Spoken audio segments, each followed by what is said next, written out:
first of all, as I said, China's interests are best served by convincing Taiwan that there is a better life for the people in integrating with a rising China.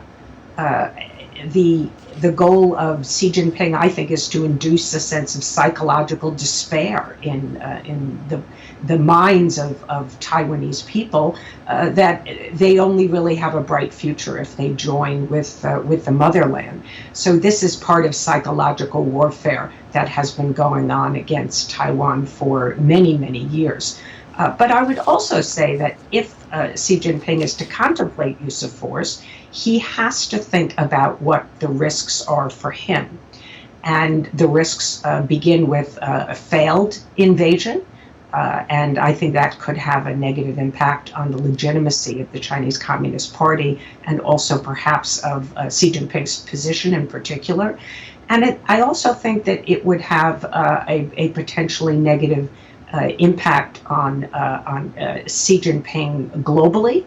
Having used force against Taiwan, really it would be the first major use of force by China since 1979. And I think other countries would fear that Beijing is now emboldened to use force to solve other problems. There's also the risk of a major war with the United States. I think that the PLA assumes that the U.S. military would get involved in such a war to defend Taiwan. And therefore, if China were to go to war with the United States, there is the potential for escalation to nuclear weapons, a much wider war that may not be limited just to the Taiwan Strait. And it, of course, would then pose questions about whether Xi Jinping would be able to achieve all the other objectives that he has set out for China for 2035 and 2049, including the attainment of the Chinese dream of national rejuvenation.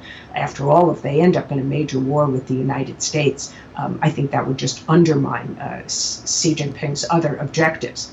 So it's very noteworthy that when Xi Jinping made a speech just a couple of weeks ago to mark the 110th anniversary of the Xinhai Revolution in 1911, he said China needs a stable domestic and international environment for national rejuvenation. And I think that that is an important statement.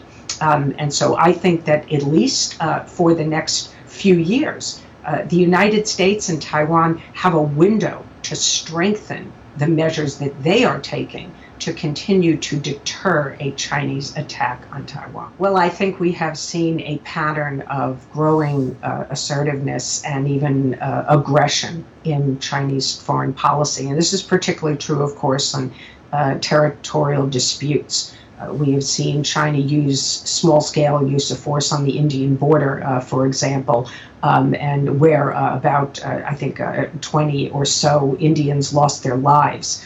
We have seen China double down on the use of coercion with its military forces in the South China Sea, for example. And then we've seen the emergence of wolf warrior diplomacy in China over the last few years, particularly as the world has tried to investigate the origins of the COVID-19 virus. And I think this has been viewed by Beijing as threatening to the legitimacy of Chinese Communist Party rule in China. So I think that in the coming year, we may see a bit of a tactical shift in Chinese foreign policies in the run-up to the 20th Party Congress. But my own expectation is that after Xi Jinping gets his third five-year term in office, that we are likely to see even greater Chinese assertiveness and coercion against other countries, against its neighbors, but also against countries in Europe, where we've seen greater willingness to put some pressure on them, and also, of course, tension with the United States. So I think that this trend line is going to continue going forward.